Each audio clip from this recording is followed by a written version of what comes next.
أعوذ بالله من الشيطان الرجيم بسم الله الرحمن الرحيم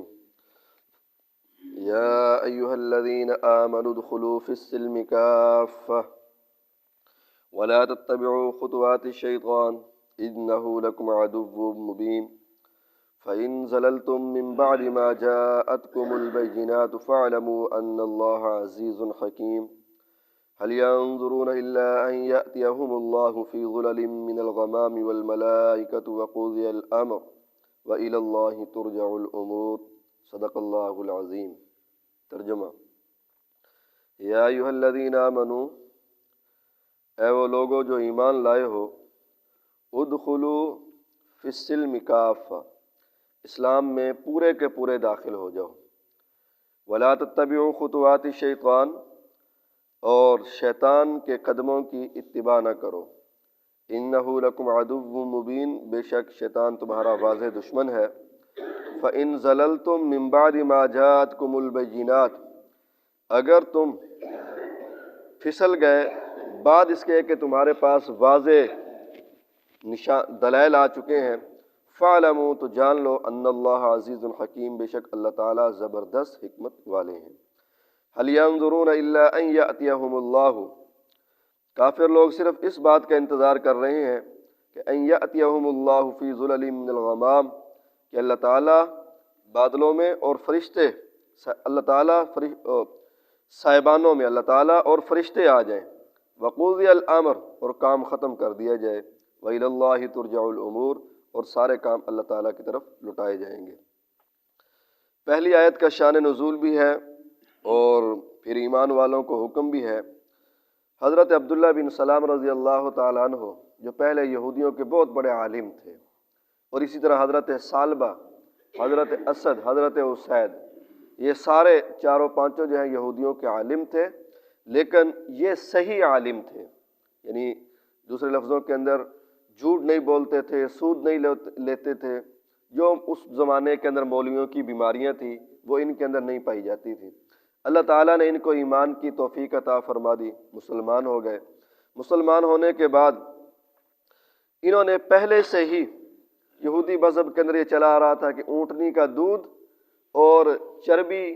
وغیرہ کو حرام کیا ہوا تھا اپنے اوپر، حالانکہ حرام تھا نہیں ویسے ہی۔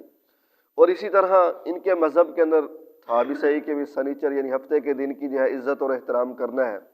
تو مسلمان ہونے کے بعد بھی یہ اسی طرح کرنے لگے کہ بھئی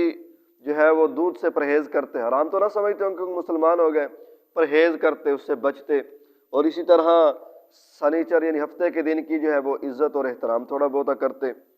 اور ایک تفسیر میں لکھا ہوا تھا، انہوں نے باقاعدہ درخواست دی کہ جیسے مسلمان جو ہے ہم جمعے کا عزت اور احترام کرتے ہیں، جمعے والے دن اکٹھے ہو کر عبادت کرتے ہیں اللہ تعالیٰ کی، تو ہفتے کے دن بھی اسی طرح عزت اور احترام ہونا چاہیے۔ تو اللہ تعالیٰ نے یہ آیات نازل فرمائی کہ ایمان والو، تم پورا کا پورا اسلام کے اندر داخل ہو، جب تم نے یہودیت کو چھوڑ دیا ہے اب اس کی کوئی بات نہیں لینی، ٹھیک ہے نا جی، اب اسلامی احکام کے اوپر عمل کرنا ہے۔ اس لیے جناب رسول اللہ صلی اللہ علیہ وسلم نے فرمایا کہ اگر میری شریعت اتنی واضح اور روشن ہے کہ اگر آج موسیٰ علیہ السلام بھی زندہ ہوتے تو ان کی نجات بھی میری اتباع کرنے میں تھی، کہ وہ بھی میری اتباع کرتے تو پھر وہ راہ راست پر کہہ لیں، یا یہ ہے کہ ان کو نجات ملتی۔ تو فرمایا کہ فی السلم کافہ، اسلام کے اندر پورے کے پورے داخل ہو جاؤ۔ یہ فی السلمی بھی آتا ہے اور سلمی بھی آتا ہے، دونوں طرح پڑھا جا سکتا ہے۔ اب تفسیر میں لکھا ہوا تھا کہ پورے کے پورے داخل ہونے سے مراد یہ ہے کہ تمہارا پورا وجود جو ہے وہ فرما بردار ہو۔ یہ نہیں ہے کہ زبان سے اور اعضاء اور جوارح سے تو ہم مسلمان ہوں لیکن دل سے مسلمان نہ ہوں،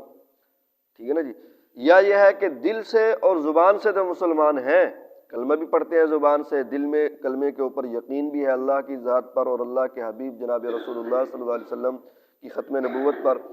لیکن ہمارے اعضاء اور جوارح سے جو کام ہوتے ہیں وہ اسلام والے نہیں ہوتے، کیونکہ کلمہ پڑھنے کے بعد سب سے پہلا فریضہ نماز ہے، نماز کے قریب کوئی نہیں جاتا، ٹھیک ہے نا جی۔ اسی طرح دوسرے جو احکام ہیں، زکوٰۃ ہے،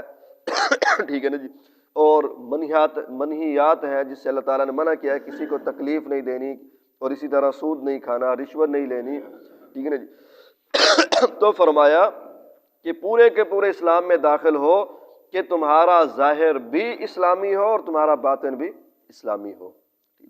اور دوسرا اس کا مطلب اور مفہوم، یہ دونوں قریب قریب ہی ہیں کہ پورے کے پورے اسلام کے اندر داخل ہو۔ کیا مطلب؟ کہ اپنے جتنے بھی تمہارے افعال اور اقوال ہیں، جتنے کام ہیں، وہ سارے شریعت کے مطابق ہونے چاہیے۔ ٹھیک ہے جی۔ صحابہ اکرام رضوان اللہ تعالی علیہم اجمعین کا ہمارے اوپر احسان ہے کہ انہوں نے حضور نبی کریم صلی اللہ علیہ وسلم کی ہر ادا کو دیکھ کر اپنے پاس ہی نہیں رکھا، بلکہ آگے احادیث کی شکل کے اندر امت تک پہنچا دیا ہے۔ تقریباً 6 لاکھ احادیث کا مجموعہ ہے،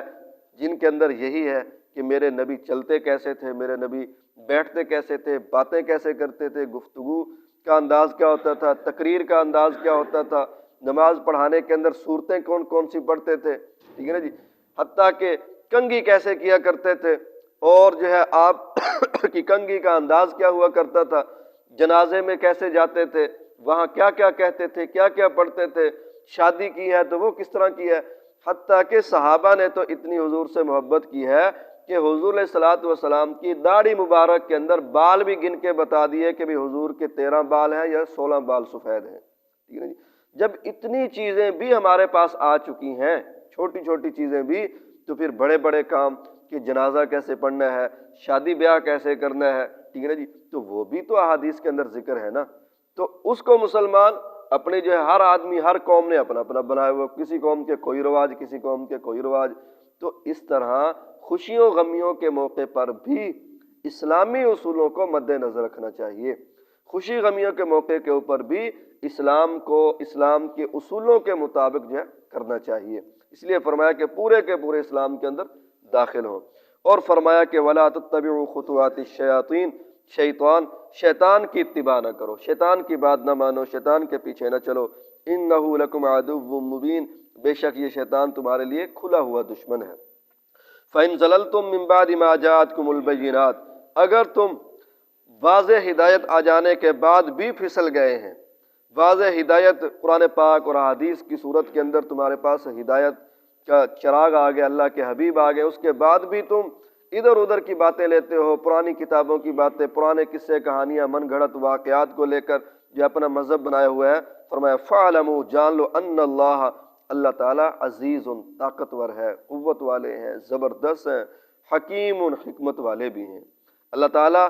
پکڑنے پر قادر ہیں، لیکن پکڑتے کیوں نہیں ہیں؟ حکیم حکیم ہے، اس کی تقاضا یہ ہے کہ کچھ مہلت دے دی جائے، ہو سکتا ہے کہ بعد کے اندر سمجھ جائیں، کچھ عرصے کے بعد سمجھ جائیں، اور اگر اس دنیا کے اندر نہ بھی پکڑے تو مرنے کے بعد پکڑیں گے۔ فرمایا هل ينظرون الا ان ياتيهم اللہ، یہ جو کافر ہیں یہ صرف ان کا انتظار کر رہے ہیں کہ اللہ اور فرشتے صاحبانوں میں آ جائیں، یعنی قیامت والے دن بھائی اللہ تعالیٰ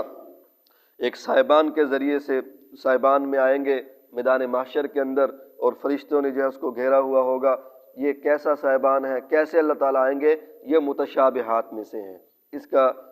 جو ہے وہ طریقہ کار، یعنی کہ کس طرح کی اس کی شکل و صورت ہوگی، کیسی آیت ہوگی، اس طرف نہیں جانا۔ بس اللہ تعالیٰ قیامت والے دن اپنا تخت لائیں گے اور اس کے مطابق جو پھر حساب کتاب کریں گے، اور کافر یہی انتظار کر رہے ہیں کہ وقوضی الامر، سارا معاملہ ختم کر دیا جائے، یعنی جہنمیوں کو جہنم میں پھینک دیا جائے۔ وَإِلَى اللَّهِ تُرْجَعُ الْأُمُورُ، اور تمام کاموں کے امور، تمام کام اللہ تعالیٰ کی طرف لوٹائے جاتے ہیں۔ اللہ تعالیٰ سے دعا ہے کہ اللہ تعالیٰ ہمیں مرنے سے پہلے مرنے کی تیاری کرنے کی توفیق